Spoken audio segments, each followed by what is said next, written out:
Live television can be unpredictable, and some moments have shocked viewers worldwide. Presenters, performers, and athletes have faced sudden accidents, violent outbursts, and dangerous mishaps on air, creating scenes of chaos and fear. These 5 incidents rank among the most disturbing moments ever broadcast live, creating some of the most unforgettable moments ever aired.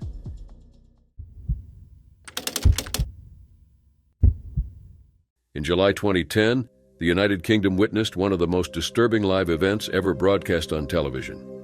For nearly a week, the manhunt for fugitive Raoul Moat dominated the airwaves, turning entire towns into sealed-off zones and flooding the public with images of heavily armed police sweeping through the countryside. The scale of the operation, the fear in local communities, and the constant live coverage gave viewers the sense that they were watching a tragedy unfold in real time. The chain of events began only 2 days after Moat, a 37-year-old former bodybuilder and ex-prisoner, was released from Durham prison.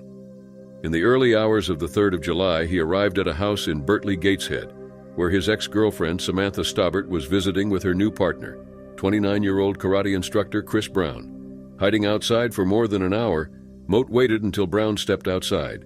He then fired a sawn-off shotgun at close range, killing him. Moments later, he shot through a window into the house, wounding Samantha in the arm and abdomen. She was rushed to hospital under armed guard, where she underwent emergency surgery. Just hours after the shooting, Moat handed a 49-page letter to a friend, filled with angry justifications for his actions and detailed threats against the police. His hostility toward law enforcement escalated the next day.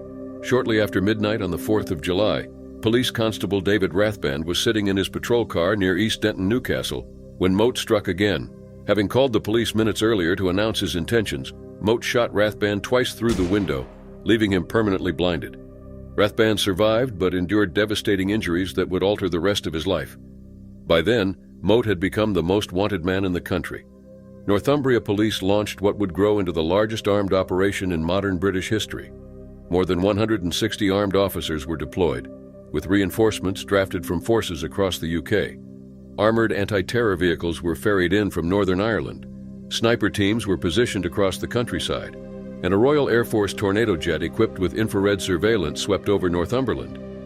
The search soon centered on Rothbury, a small Northumberland town surrounded by hills and forests that Moat knew well. Schools were placed under armed guard, residents were told to stay indoors, and false sightings triggered raids across the region. The rolling coverage from television crews stationed in Rothbury showed the extraordinary scale of the operation, with helicopters circling overhead, officers patrolling streets, and roadblocks sealing off the town. On the 9th of July, the manhunt reached its final stage. Police located Moat on a riverbank near Rothbury, holding a shotgun to his own head. For nearly 6 tense hours, negotiators attempted to persuade him to surrender, while the media broadcast live from behind police cordons. In a desperate attempt to save his life, police fired an experimental long-range taser at him, but it proved ineffective. At around 1:15 a.m. on the 10th of July, Moat pulled the trigger of his shotgun. He was rushed to Newcastle General Hospital, where he was pronounced dead shortly after arrival. An inquest later confirmed he had taken his own life and ruled that Northumbria police were not at fault. The aftermath of the manhunt left a deep scar. Samantha survived her injuries but lived with permanent scars from the shooting. Chris Brown's death devastated his family, while David Rathband spent nearly 3 weeks in hospital and later took his own life in 2012 after struggling to adjust to his blindness. In the immediate wake of the manhunt, authorities faced criticism for the rolling media coverage, with concerns that it had turned a violent fugitive into a spectacle. At the same time, troubling social media groups emerged glorifying Moat, prompting public debate about the ethics of broadcasting such events and the dangers of sensationalism. The manhunt for Raoul Moat remains one of the most chilling examples of real-time tragedy ever televised.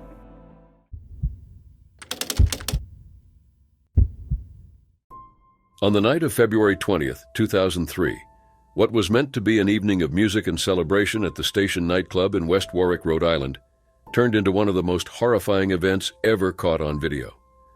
Hundreds of concertgoers had gathered to see Jack Russell's Great White perform, unaware that within moments the excitement of the evening would give way to unimaginable terror. The tragedy unfolded in seconds, leaving a permanent mark on survivors, families, and the broader community. At 11:07 p.m., Jack Russell's Great White began their opening song, Desert Moon, in front of a packed crowd of 462 people. well above the club's licensed capacity of 404. Moments later, tour manager Daniel Bichul ignited 4 pyrotechnic devices known as GURBs, intended to spray sparks above the stage. 2 of these devices were aimed at a 45-degree angle, while the middle 2 shot straight upward. Within seconds, sparks landed on the flammable acoustic foam lining the walls and ceiling around the drummer's alcove. Flames erupted almost instantly, climbing the walls and ceiling. At first, some in the audience mistook the flames for part of the show, but black smoke quickly began to fill the room, and the severity of the situation became terrifyingly clear. The crowd's initial confusion rapidly escalated into a frantic struggle for survival. The station had 4 exits, but the majority of patrons rushed toward the front door, creating a deadly bottleneck in the narrow hallway. Within seconds, bodies pressed against one another, making movement nearly impossible. Some attempted to escape through the stage door, but reports indicate that bouncers blocked it, permitting access only to the band. Other exits, including an employee-only door and an emergency exit in the bar area, allowed a limited number of people to leave safely. Several concert-goers broke windows on the front of the building, providing additional escape routes. But the majority of the crowd remained trapped amid smoke, flames, and a crushing mass of bodies. Videographer Brian Butler of WPRI-TV captured the fire from the floor of the nightclub while filming a planned segment on nightclub safety. His footage documented the chaos in real time. People stacked atop one another, gasping for air and scrambling as thick black smoke poured through the room. Butler himself attempted to rescue survivors, kicking out windows to create escape paths. Within minutes, the fire consumed the entire building, and the lack of a sprinkler system, coupled with the unconnected fire alarm, left firefighters responding under extreme urgency. The West Warwick Fire Department received the first reports by 911 calls within 60 seconds, arriving at the scene just 6 minutes after the blaze started, aided by crews from nearby towns. By 1:30 a.m., the fire was under control, but the devastation was complete. The aftermath revealed staggering human loss. Of the 462 people inside, 100 were killed, including 4 employees, the band's guitarist Ty Longley and local DJ Mike Gonsalves. Over 230 were injured, many suffering severe burns or lasting physical trauma, while just 132 escaped unscathed. Survivors endured life-altering injuries and emotional scars, with some developing post-traumatic stress disorder. Civil lawsuits and criminal charges followed. Bichel pleaded guilty to 100 counts of involuntary manslaughter, serving a portion of his sentence before being released. Michael and Jeffrey Derderian, owners of the station, accepted plea deals, with Michael serving time and Jeffrey completing community service. Civil settlements totaled $176 million. Investigations revealed multiple safety oversights. The nightclub used highly flammable polyurethane foam, which had gone undetected during fire inspections, and the venue had no sprinkler system. Although pyrotechnics had been used safely at previous performances, this show proved tragically different. Authorities later confirmed the club was over its licensed capacity that night and that the band's use of pyrotechnics was unauthorized. In later interviews, the Derderians emphasized that their intent was always to provide the full story, highlighting evidence that had not been presented to authorities.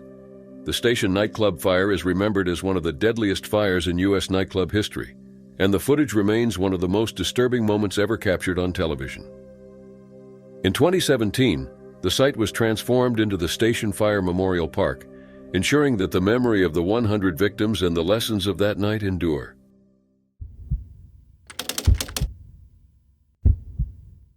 Television audiences across Italy were left stunned in 2024 when a live broadcast turned into one of the most disturbing moments ever aired, revealing a crime that shook a quiet community. What began as routine reporting on a local death quickly escalated into a harrowing confession, captured in real time, exposing the raw consequences of desperation and mental strain within a family.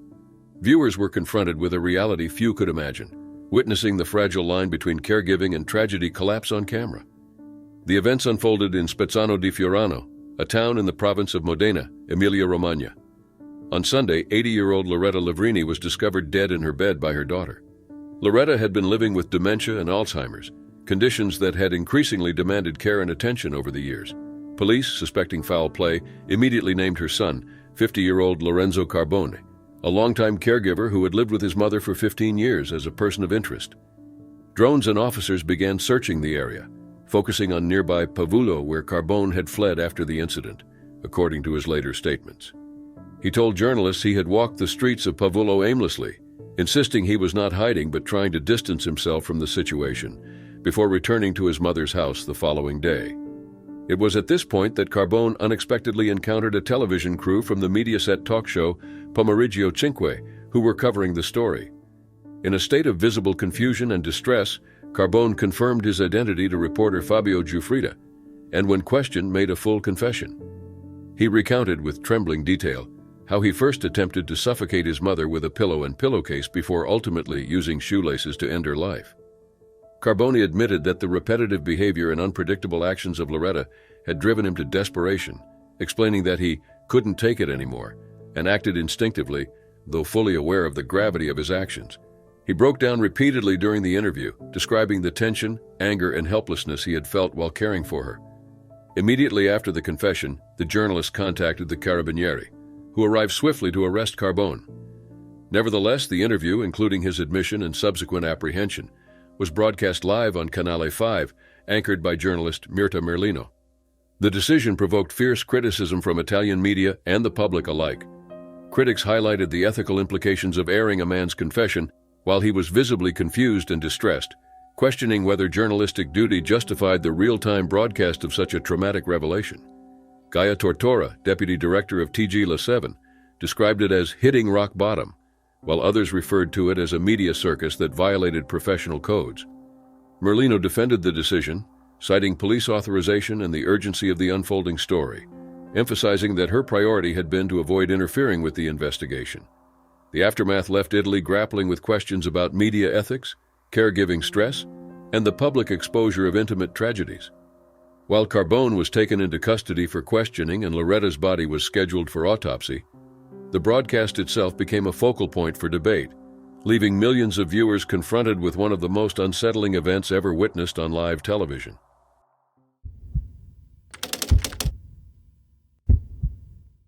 Live television is often unpredictable, but few moments have demonstrated its dangers as vividly as a July morning in 1989, when a routine children's show segment turned into a terrifying ordeal.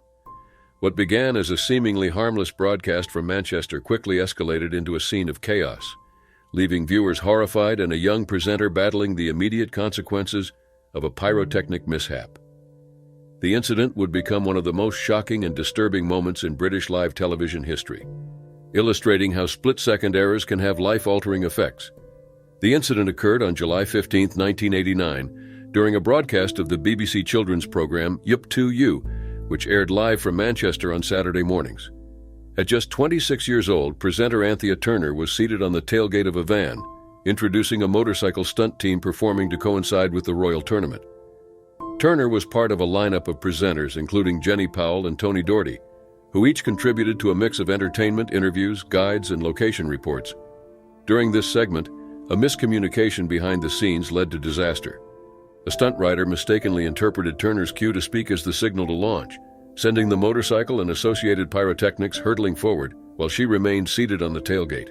The ensuing explosion engulfed Turner's hair, jacket, and hands in flames, propelled by the force of the blast in contact with the rider's arm, which pushed her directly into the pyrotechnics. Despite the immediate danger, cameras continued to roll, capturing the moment live for a national audience. Turner suffered painful burns to her head and hands, temporary hearing loss, and the shock of having narrowly escaped death. Viewers witnessed her scrambling to safety and rolling on the floor as her clothing ignited, the scene compounded by the startling reality that this was broadcast in real time. The program quickly cut to co-presenter Jenny Powell, who confirmed that Turner was receiving first aid and reassured the audience that she was alive, though visibly affected by the accident. An investigation later attributed the incident to a failure in coordination between the program staff and stunt organizers. The miscommunication had directly caused the rider to act prematurely, with Turner positioned dangerously close to the pyrotechnic effects. The accident forced Turner to take time off from her work, including her role hosting The Best of Magic, while her physical injuries healed. Beyond the immediate medical consequences, she retained long-term scarring, including discoloration of her hands where several layers of skin were burnt, and the loss of hair, eyebrows, and eyelashes. Despite these injuries, Turner considered herself fortunate to have survived an incident that could have resulted in far more serious consequences or death. The incident also had broader implications for the show and live television safety standards. The accident occurred during the first episode of the second series of UP2U, and the program ended its run later that year. It was eventually succeeded the following spring by the 8:15 from Manchester. Turner's experience became a cautionary tale within the BBC, leading her to become the public face of health and safety awareness, and eventually featuring in BBC safety videos. While she recovered professionally and went on to a successful career, including a high-profile tenure on Blue Peter, the harrowing July broadcast remains a stark reminder of the real dangers inherent in live television, particularly when stunts and pyrotechnics are involved.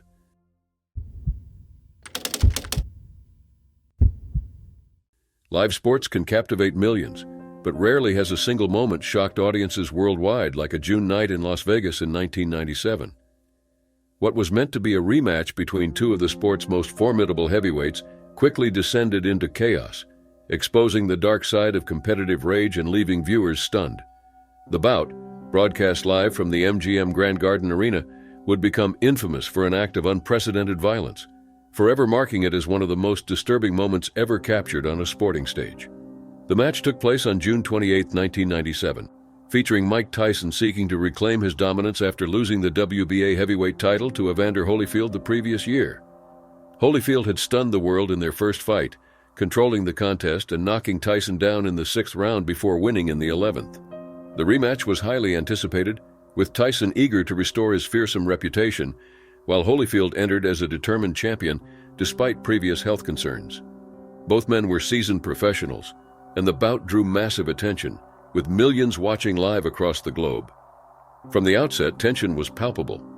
Holyfield dominated the early rounds, landing precise punches and maintaining control, while Tyson grew increasingly frustrated by repeated headbutts from his opponent.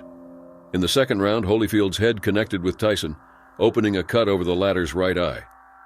Referee Mills Lane ruled the contact accidental, echoing a pattern Tyson had complained about during their first encounter. The frustration appeared to boil over as Tyson left his corner without his mouthpiece at the start of the third round, requiring intervention from Lane to restore order. Moments later, the fight erupted into a scene that stunned viewers. During a clinch, Tyson bit Holyfield's right ear, tearing away a 1-inch piece of cartilage, which he spat onto the ring apron. Holyfield reacted with immediate pain, spinning and bleeding, while Lane attempted to restore control. After consultation with the ringside physician, the fight resumed. But Tyson, in a second act of aggression, bit Holyfield's left ear, leaving a scar. At the end of the third round, Lane disqualified Tyson, halting the bout and marking the first heavyweight title disqualification in over 50 years. The aftermath was chaotic. Tyson's aggressive behavior continued as he confronted members of Holyfield's team and the audience, requiring security to intervene multiple times. The Nevada State Athletic Commission revoked Tyson's boxing license and fined him $3 million, but his license was later reinstated in 1998. Holyfield was treated for his injuries and released, and he would later publicly forgive Tyson. The match, billed as The Sound and the Fury, and subsequently referred to as the Bite Fight, generated $180 million in revenue, but its legacy remained defined by shock and controversy rather than sport.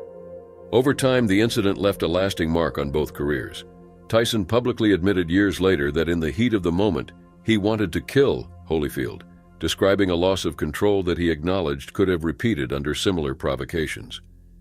Holyfield continued his boxing career, eventually retiring at 48, while Tyson faced further professional and personal challenges before attempting a gradual comeback. Despite decades passing, the image of a champion's ear bitten during a live broadcast remains one of the most unforgettable and disturbing moments in sports history, serving as a stark reminder of the dangers inherent when human aggression overwhelms professional discipline.